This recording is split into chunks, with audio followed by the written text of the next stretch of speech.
वक्त रूस ने यूक्रेन में जंग छेड़ दी। रूसी सदर पुतिन का यूक्रेनी फौज से हथियार डालने का मुतालबा। यूक्रेन ऑपरेशन में बैरूनी मुदाखलत पर भरपूर जवाब दिया जाएगा, सदर पुतिन की तनबीह।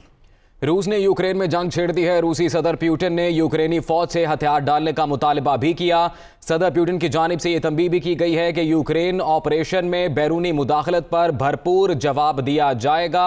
आपको बताएं कि यूक्रेन पर हमला किया गया है रूस की जानिब से, और किस नौइयत का यह हमला है इस हवाले से कुछ भी कहना कबल अज़ वक्त है। और ताज़ा तरीन इत्तलात के मुताबिक रूस ने यूक्रेन में जंग छेड़ दी है। रूसी सदर पुतिन ने यूक्रेनी फौज से हथियार डालने का भी मुतालबा किया है। साथ ही साथ सदर पुतिन की जानिब से यह तंबीह भी सामने आई कि यूक्रेन ऑपरेशन में बैरूनी मुदाखलत पर भरपूर जवाब दिया जाएगा, जबकि अमरीकी सदर की जानिब से पहले ही इस बात का इंदिया दिया गया था कि इंटेलिजेंस इत्तलात मौजूद हैं कि रूस यूक्रेन पर हमला करने वाला है। और अब खबर यह आ रही है कि रूस ने यूक्रेन में जंग छेड़ दी है और रूसी सदर पुतिन ने यूक्रेनी फौज से हथियार डालने का मुतालबा कर दिया है।